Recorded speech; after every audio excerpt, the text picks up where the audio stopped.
Hello everyone, Radhe Radhe. मैं उमा अपने YouTube परिवार को प्रणाम करती हूँ। स्वागत है आप सभी का मेरे यूट्यूब चैनल उमा की दुनिया में। और ये शाम का समय है और ये वीडियो मैं शाम को बना रही थी। और जैसा कि मैंने आपसे बताया था कि आज मुझे सिवैयाँ बनानी है, वैसा हुआ, लेकिन समय का इतना बड़ा फेरबदल हो गया कि मैं आपको क्या बताऊँ। जैसे ही सुबह का काम निपटा के और बस खड़ी ही हुई थी कि हमारे यहाँ कोई आ गया, और फिर 2-2.5 घंटे लग गए और मैं कुछ भी नहीं कर पाई। और जब वो गए तब मैंने अपने सारे खाना वगैरह खा चुके थे हम लोग, और सिर्फ सफाई चौके की, और यानी रसोई की सफाई, हमारे यहाँ चौका बोलते हैं, और बर्तनों की सफाई करी। कपड़े कल मुझे धुलने नहीं थे, तो कपड़े तो धुले नहीं थे, तो उसके उनके जाने के बाद ये काम किए। और उसके बाद होने लगी बारिश।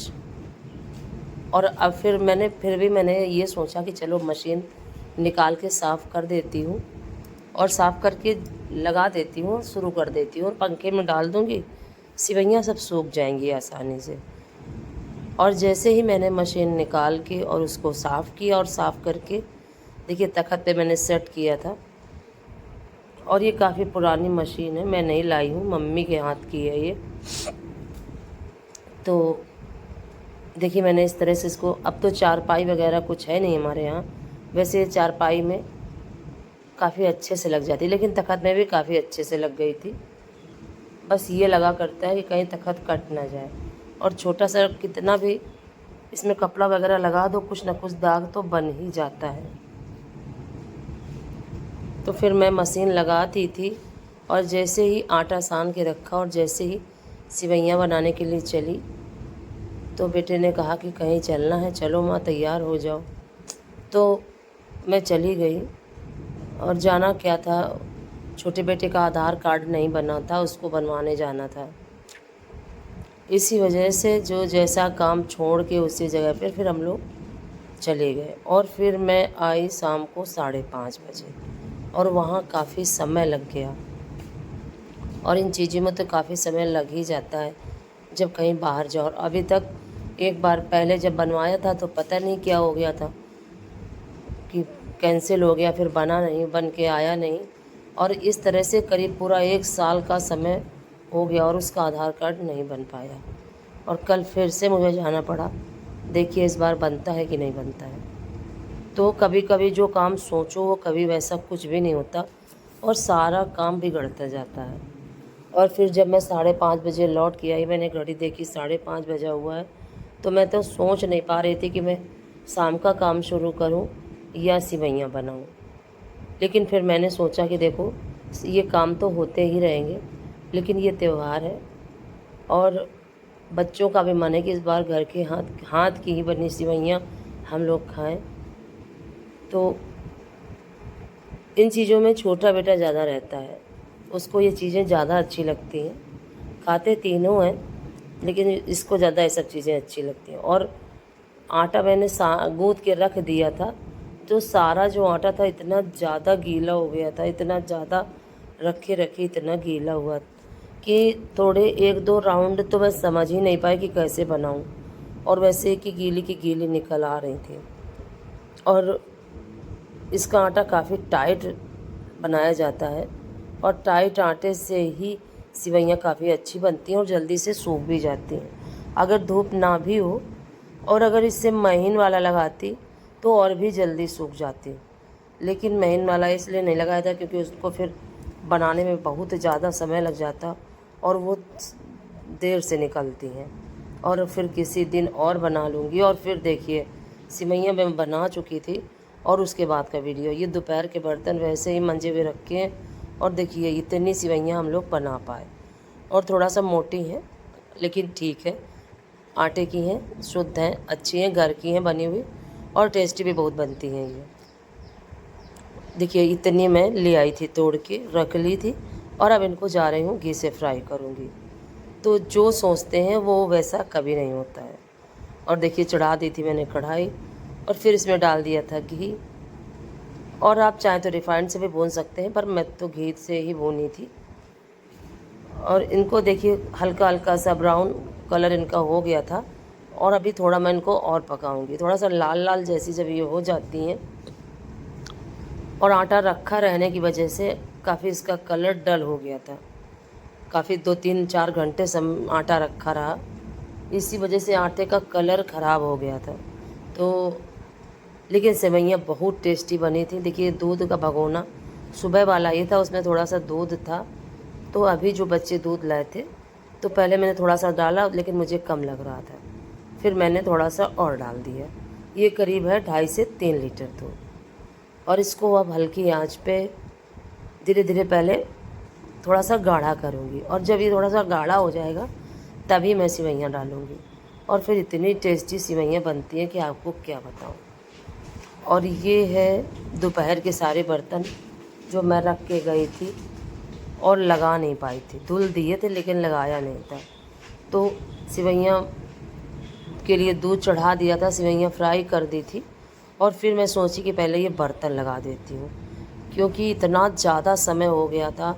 फिर सेवइयाँ बनाने के बाद मैंने भगवान की आरती, दीपक, ये सब काम किया। चाय बनाई, आज हम लोगों ने चाय नहीं पी थी, और जिस समय बाहर से आओ तो ऐसा लगता है कि एक कप चाय मिल जाए, लेकिन मेरे पास समय नहीं था कि मैं चाय बना के पीऊँ। और इस दिन ऐसे समय में बेटी की कमी महसूस होती है कि अगर एक बेटी हो तो, लेकिन कोई ज़रूरी नहीं कि बेटियां करेंगी ही, क्योंकि जिनको करना होता है वही करती हैं। सब बच्चे एक तरह के नहीं होते हैं। तो ऐसा लगा करता है कि अगर एक बेटी हो तो कहीं से आओ तो कम से कम चाय बना के तो पिला दे। और अभी तक तो भगवान की दया से मैं आपको बताऊं, मैं अपने गांव के मोहल्ले की ही एक लड़की अपने पास रखा करती थी,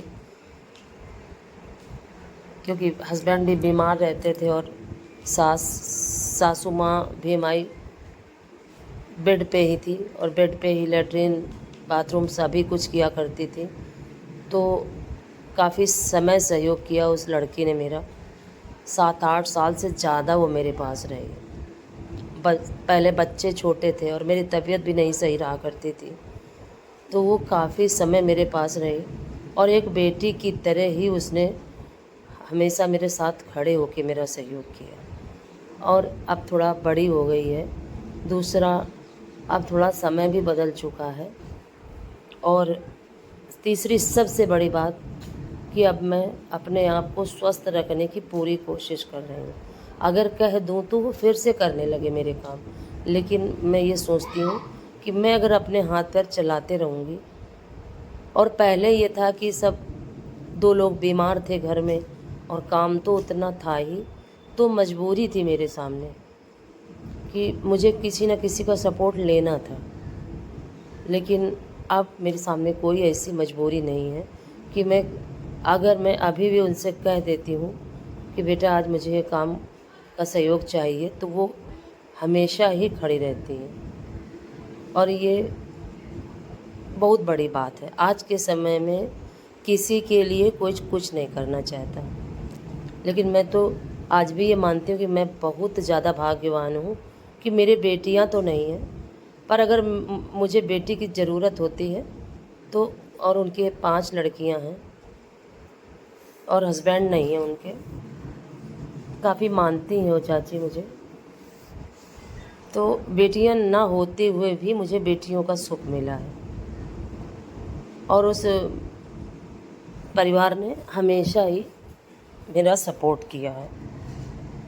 तो अगर मैं चाहूँ तो काम करने के लिए रख सकती हूँ, लेकिन मैं इसीलिए नहीं रखती कि मैं अपने आप को व्यवस्थित करके ही अब चलाना है मुझे, क्योंकि अगर एक बार अब स्वास्थ्य बिगड़ा तो शायद है कि बनना मुश्किल हो जाएगा। और अगर झाड़ू पोछा रसोई का काम, बर्तन वगैरह मैं करती रहूँगी तो वो मेरे स्वास्थ्य के लिए ही ज़्यादा अच्छा रहेगा। इससे क्या है कि मेरा दिमाग काम में बटा रहता है, और अगर मैं फिर से अपने आप को काम से हटा दूँ तो मैं फिर से माइंड फ्री हो जाऊँगी, और फिर से मेरा वही हाल जो मैं 1 साल से भुगत रही हूँ। तो इसीलिए अब मुझे काम करवाने की ज़रूरत नहीं है, काम करने की ज़रूरत है। और मैं अब अपने दिमाग को सिर्फ़ अपनी उन्नति में लगाना चाहती हूँ, क्योंकि देखिए जो दर्द होता है वो तो ख़त्म कभी नहीं होगा, लेकिन हम अपने दिमाग को इधर-उधर ज़रूर कर सकते हैं। तकलीफ़ें कभी ख़त्म नहीं होती, मरते दम तक तकलीफ़ें नहीं जाएंगी, ये बात निश्चित है। और जब मानसिक पीड़ा होती है वो तो कभी जाती ही नहीं है, वो कभी न कभी घूम फिर के हमारे जीवन में लौट ही आती है। लेकिन फिर भी मैं अपने आप को फिर से खड़ा कर किया है मैंने अगर, तो मैं सोचती हूँ कि एक बार बच्चों के लिए कुछ कर सकूँ। इसीलिए अब मैं किसी का भी सहयोग नहीं लेती और अपने काम को खुद ही काफ़ी अच्छी तरीके से कर लेती हूँ। और जब मैं उन लड़कियों को अपने पास रखती थी तो लोग उल्टी सीधी बातें बोला करते थे, उसको तो ऐशो आराम की ज़रूरत है, उसको तो वो ये है, वो ऐसी है, वो वैसी है। पर लोग किसी की ज़िंदगी में जाके ये नहीं देख पाते कि किसी की ज़िंदगी में कितना दर्द है, वो किस तरह से उन चीज़ों को झेल रहा है, किस तरह से उन चीज़ों को एडजस्ट कर रहा है। बीमार पति, बूढ़ी सास जो बिस्तर पे ही लैट्रिन वगैरह कर रही हूँ, ऐसी कंडीशन में 3-3 बच्चे, बाहर का काम, घर का काम, पूजा पाठ। और मैं उस समय दुर्गा सप्तशती का पाठ डेली किया करती थी अपने हस्बैंड के लिए। इतना सब कुछ एक औरत के लिए मैनेज करना बहुत बड़ी बात होती है। और आज जब मैं सोचती हूँ तो कहीं ना कहीं मुझे काफ़ी तकलीफ़ होने लगती है उन बातों को अगर सोचने लगती हूँ। लेकिन लोगों ने अपना मुंह नहीं बंद किया, और लोगों की ये फितरत होती है कि किसी को मानसिक रूप से कितना तोड़ा जा सके। लेकिन अब मैं वो उम्र नहीं हूँ कि कोई मानसिक रूप से या शारीरिक रूप से मुझे तोड़ सके। अब ये उम्र इतनी मजबूत बन चुकी है, संघर्षों ने इतना मजबूत बना दिया है उम्र को कि शायद है उम्र अब कभी ना टूट पाएगी। और तोड़ने वाले तो इतना तोड़े हैं कि मैं आपको अपने जीवन के अगर कष्ट बताऊं तो मेरे पास शब्द नहीं है। और देखिए आपसे बात करते करते कभी कभी मन में विचार आने लगते हैं और सोचने लगती हूँ सब बातें, तो बहुत ज़्यादा तकलीफ़ होने लगती है। और ये जो पपड़िया मैंने बनाई थी ये भी इसी साथ सेक देती हूँ, और उसके बाद मैंने खाना बनाया था। और अगर मेरा वीडियो आपको पसंद आए तो लाइक ज़रूर करें।